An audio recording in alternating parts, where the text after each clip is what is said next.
Hello dear student, once again I welcome you in my channel. Today we study about coordination geometry class 10. तो कक्षा 10 का आज निर्देशांक ज्यामिति हम लोग स्टडी करेंगे।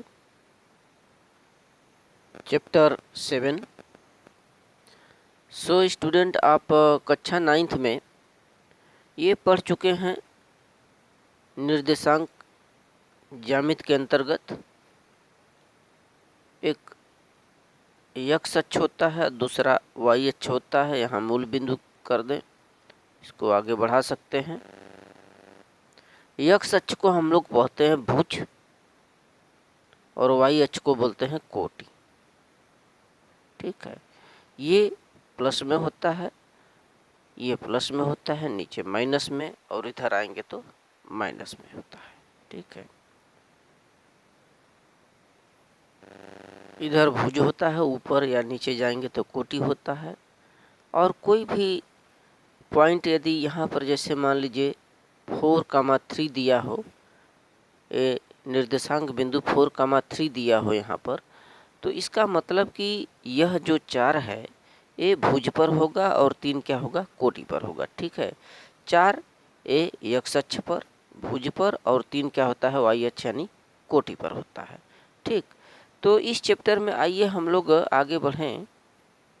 तो निर्देशांक ज्यामिति यूपी बोर्ड एग्जाम में काफ़ी इम्पोर्टेंट मायने रखते हैं और निश्चित तौर पर इससे 2 या 3 प्रश्न पूछे जाते हैं। ठीक है, प्रश्नावली 7.1 स्टूडेंट आप लोगों का है।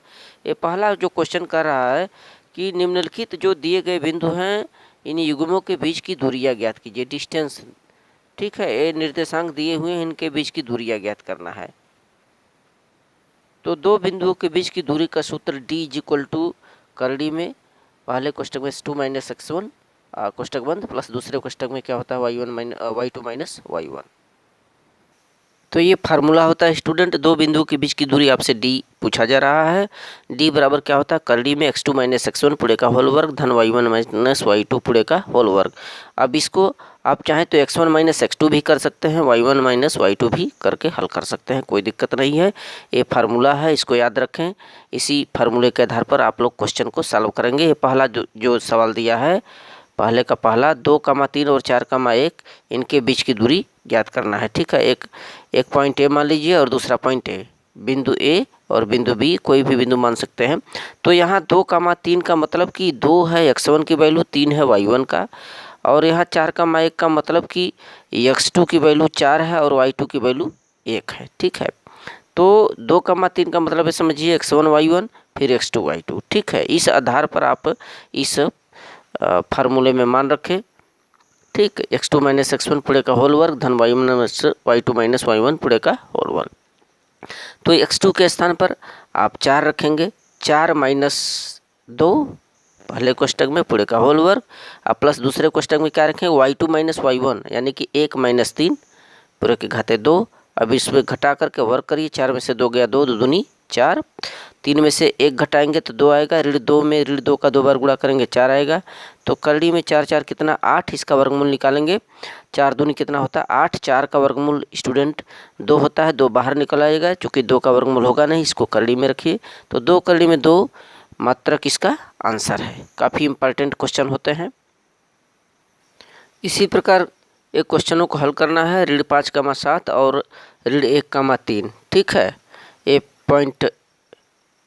पॉइंट ए हो जाएगा, दूसरा पॉइंट वो x1 y1 फिर x2 y2।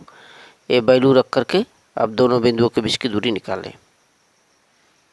ठीक, x1 y1 और x2 y2 ये फार्मूला है, x2 - x1 पूरे का होल वर्ग प्लस y2 - y1 पूरे का होल वर्ग करड़ी में। अब इसमें जनरली सिर्फ मान रख दीजिए। x2 का मान क्या रखेंगे, x2 का मान -1 रखेंगे चिन्ह सहित। ठीक है, x2 - x1 की वैल्यू -5 करेंगे, तो माइनस पहले से एक फार्मूला में और दूसरा ये माइनस मिलकर यहाँ पर क्या हो जाएगा प्लस। अब वर्क करिए, अब प्लस y2, देखिए y2 3 है, y2 - y1 7 है।